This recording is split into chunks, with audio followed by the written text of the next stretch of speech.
Mais de 84 milhões de pessoas foram forçadas a abandonar as suas casas.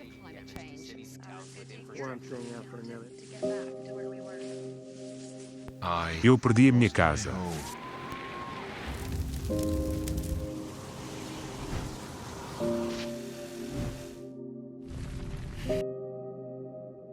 Perdi a minha família.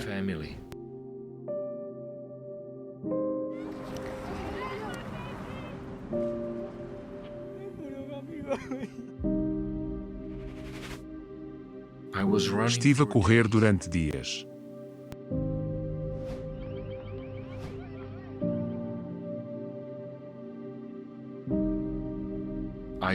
Nadei para acabar aqui.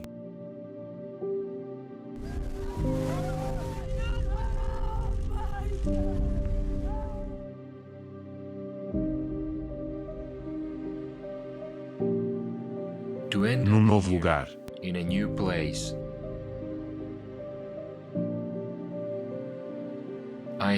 Não tenho comida e não tenho onde dormir.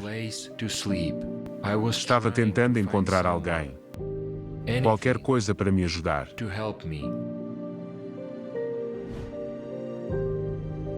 Ninguém está à minha procura.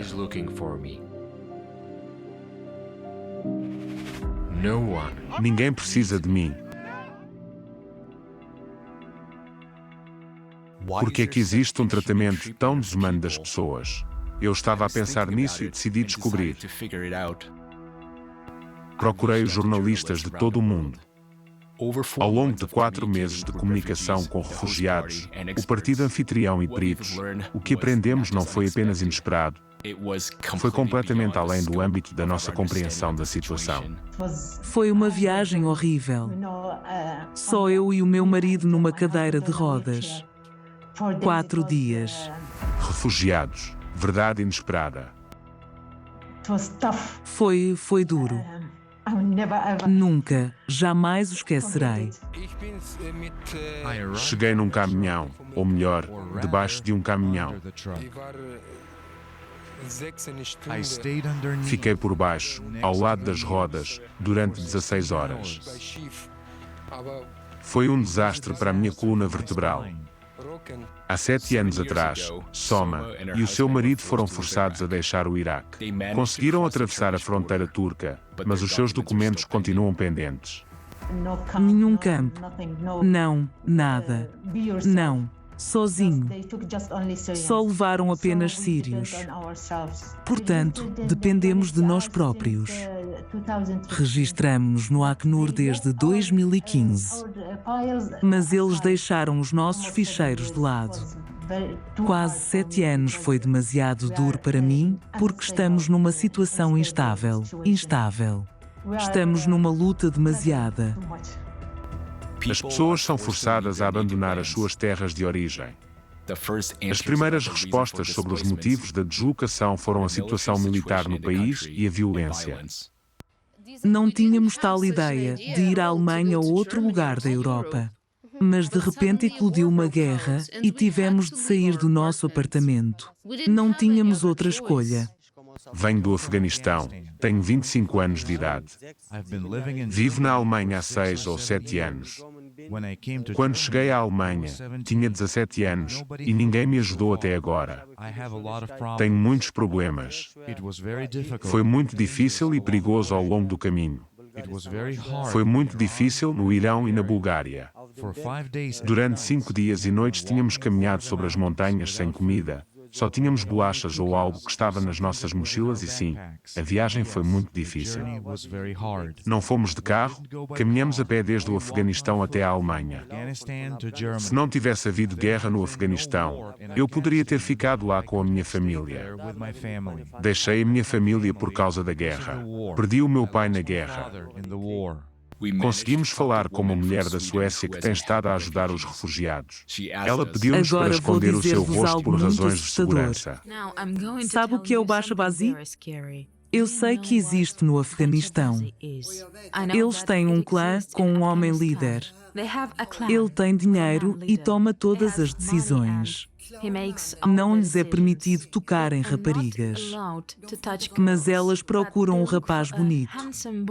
Pegam esse rapaz, maquilham-no e ele dança para elas à noite. Depois o rapaz é forçado a ir com um homem com quem lhe é dito para ir. E ele é abusado sexualmente. Levei 3 destes rapazes a um hospital na Suécia para que fossem submetidos a cirurgias.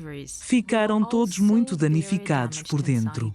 Um dos rapazes chegou mesmo a ter vermos lá dentro. Aqueles líderes do clã disseram a um rapaz para voltar ao Afeganistão e continuar a passar tempo com eles. Disseram à sua mãe, se ele não voltar, matamos o seu irmão mais novo. E descobrimos que eles realmente o fizeram. O rapaz sobreviveu graças ao envolvimento pessoal desta mulher. Mas nem sempre é esse o caso. Muitas vezes as pessoas que procuram refúgio em outro país encontram aí novos problemas e ameaças às suas vidas. Estou na África do Sul. É muito difícil aqui por causa de... É um país muito agradável.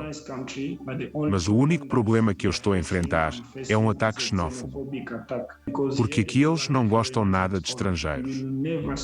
Nunca passamos um mês sem sermos atacados em ataques xenófobos e xenófobos. O que dizem como estrangeiro está a roubar-lhes o trabalho. Perdi a esperança de estar na grande sociedade. Não sei, perdi essa esperança, porque ao ver a forma como as pessoas estão a ser mortas, ao ver a forma como as pessoas estão a ser alvejadas diante dos meus olhos. E o medo que tenho neste momento é se os meus 2 filhos, está, todos os dias na minha mente, isto pode acontecer aos meus filhos, isto pode acontecer a mim. E será, é como se eu não tivesse uma paz, eu tivesse perdido essa paz. No mundo em que agora vivemos, não é assim tão fácil ousar ajudar-nos uns aos outros. Uma mulher em Malmö, na Suécia, levou as crianças para um lugar quando foram trazidas para uma estação no centro da cidade. Elas não tinham para onde ir. Portanto, aqui estou eu sentado numa casa grande onde há quartos vagos. Um pensamento vem-me à cabeça, porque não posso oferecer abrigo a algumas daquelas crianças que estiveram na Grand Central Station. E foi isso que aconteceu. Depois comecei a ajudar crianças que tinham vindo como refugiados, porque pensei que podia fazer pelo menos um pouco. Alguém poderia fazer outra coisa que precisam, mas se todos ajudassem um pouco, poderia ser uma coisa boa no geral. Portanto, não posso resolver todos os problemas sozinho, mas penso que posso fazer algo por algumas crianças. É o que estou fazendo neste momento. Já passaram 6 anos desde que tenho acolhido crianças refugiadas desacompanhadas. Estes problemas têm persistido durante anos. É óbvio que a ajuda das pessoas é insuficiente para resolver todos estes problemas.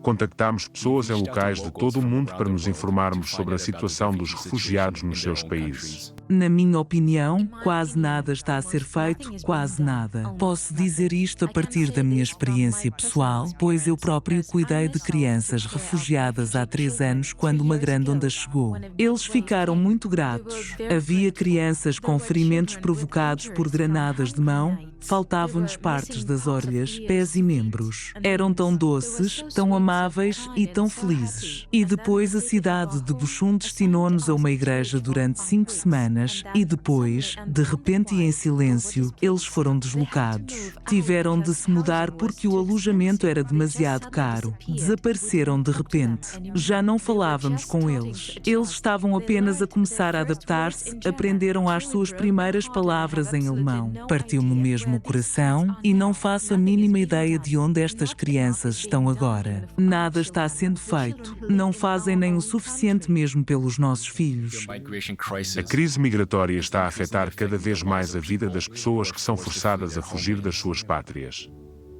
Será que estamos prontos para acolher milhares de milhões de pessoas? E se eu próprio me tornar um refugiado? Era importante para nós aprender sobre as condições para as pessoas nos campos. O nosso repórter disse-nos que eles foram para um campo, mas que não nos foi permitido filmar. Por isso, contactámos peritos que sabiam disso em primeira mão.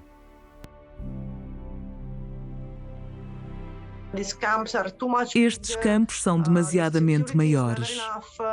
A segurança nunca é suficiente. E as pessoas passam realmente por todo o tipo de abusos. Mas o abuso e violência sobre mulheres, jovens, adolescentes é realmente demasiado. É algo que não pode existir dentro de uma estrutura protegida. Hoje em dia, a migração forçada está inexplicavelmente ligada às contínuas violações dos direitos humanos. Durante a passagem das fronteiras, especialmente na fronteira croata, fronteira romena e fronteira húngara, a polícia leva os seus pertences, roubam o seu dinheiro e destroem documentos, por vezes o vestuário. Temos visto pessoas que vêm nuas da fronteira. Há este tipo de recuo, que é um procedimento ilegal. Penso que se estima que até 1 bilhão de crianças com idades entre os 2 e os 17 anos tenham experimentado violência física, sexual e emocional ou negligência no último ano. Hoje, recebi informações de especialistas que me chocaram. Não esperava que fôssemos tão longe.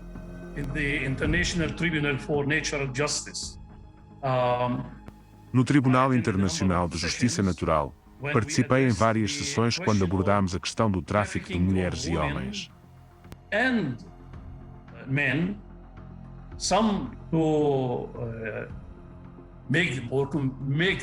Alguns para os transformar em prostitutas e os homens para os transformar em alguma forma de escravos. Tento também chamar a atenção dos ouvintes para o facto de que no norte de África, mesmo na Líbia, havia alguma forma de mercado onde as pessoas eram vendidas por 70, 100 ou 200 dólares, e jovens homens para serem levados a trabalhar gratuitamente, o que significa quase como escravos. E não estamos nem a falar de centenas deles. A questão do tráfico de mulheres e outros, entre eles crianças pequenas. Estamos falando de 2 milhões de pessoas todos os anos. Portanto, estamos falando de um enorme número de seres humanos que estão a ser traficados para fins que não sejam humanos. Uma criança pode ser vendida muitas vezes. Lembro-me de um dia conheci a história de uma jovem que ela era turca. Ela tinha sido vendida 17 vezes. 17 vezes. E ela tinha sido traficada de um país para outro 17 vezes.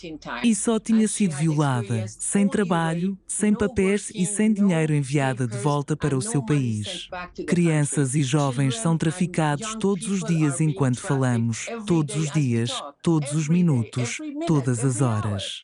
E o que lhes acontece a seguir? Ninguém sabe.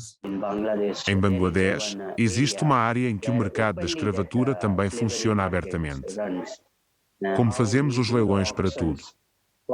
Assim, os seres humanos e as crianças. As crianças são lá compradas e vendidas. E Myanmar é essa coisa desumana. Em 2016, quando eu estava fazendo uma operação disfarçada. Nessa altura, também estive em muitos leilões como cliente, estava disfarçado, e quando estava fazendo a operação disfarçado.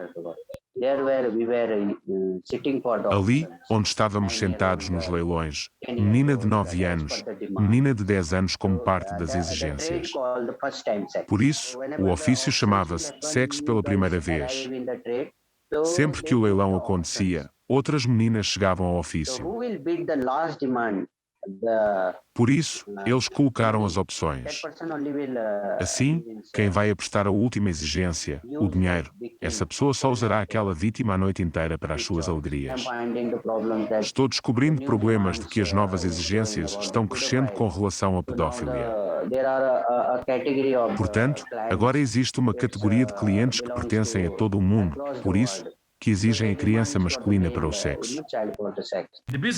Um negócio que é feito de peças sobressalentes, as peças sobressalentes é humanas.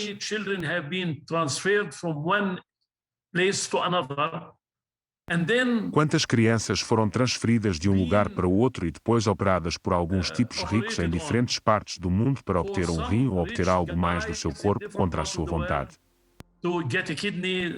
Ou porque não têm dinheiro, alguém vai contribuir com um rim por dinheiro. Isto está acontecendo no Egito, por exemplo.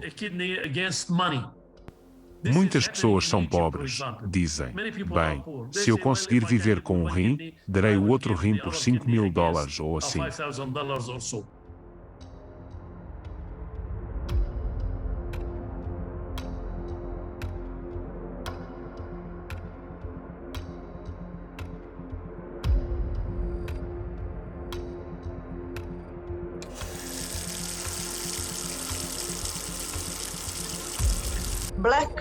A máfia dos traficantes do mercado negro faz parte desta economia que governa o mundo.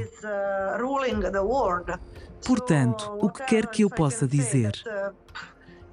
Apenas vejo que existem outras possibilidades de gastar dinheiro em vez de construir muros, como estamos fazendo na Europa. Na nossa sociedade, a vida humana não tem qualquer valor. Como é possível que, em vez das pessoas serem ajudadas, elas encontram violência, abuso e escravatura? Isto não é uma crise migratória, é uma crise de humanidade. Uma gigantesca farsa moral, política e ética começou.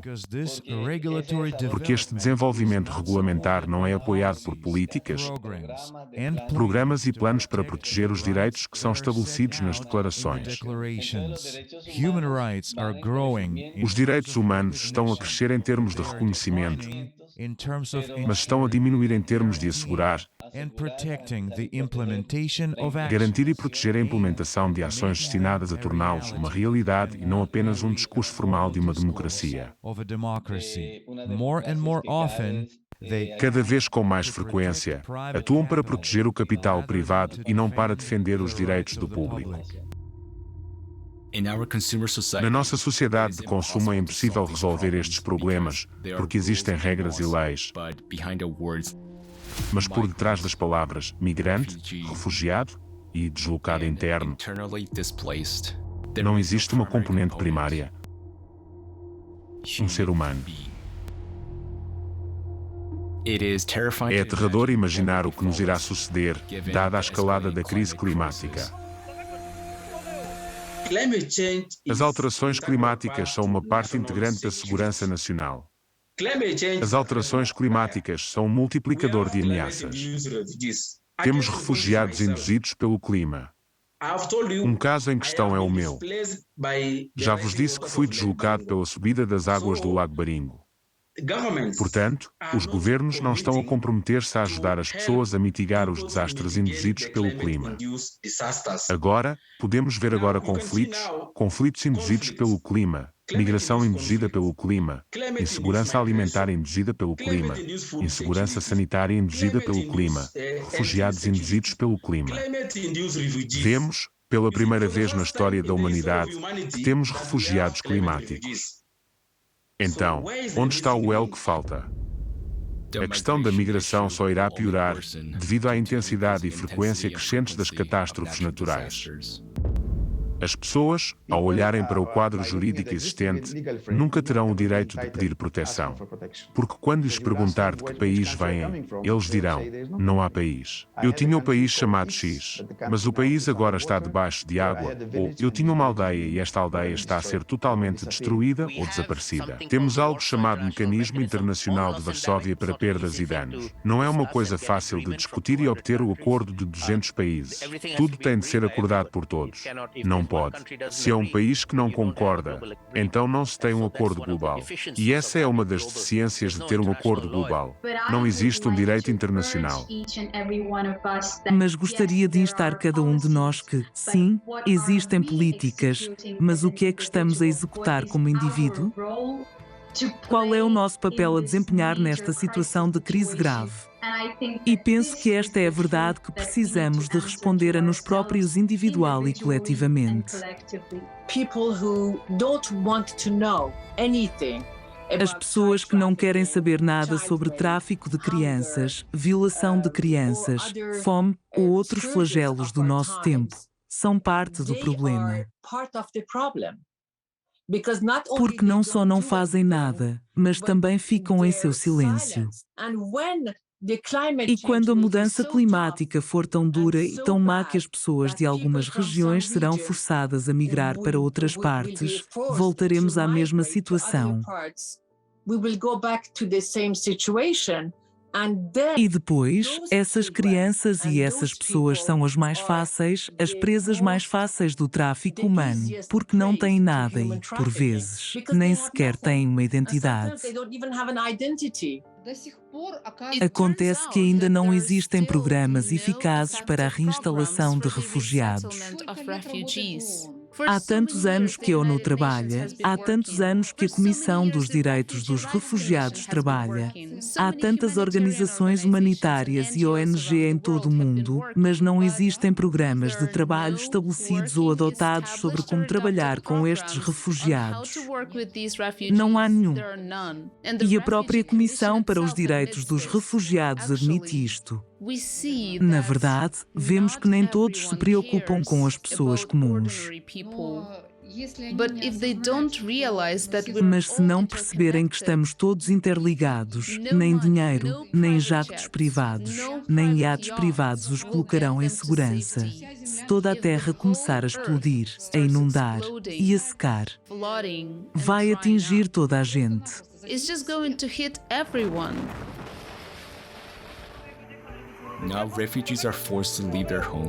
Agora os refugiados são forçados a abandonar as suas casas. Enfrentam a condenação e a crueldade. São deixados sozinhos com o seu infortúnio por causa do formato consumista da sociedade. As catástrofes climáticas de amanhã também podem estar sobre nós.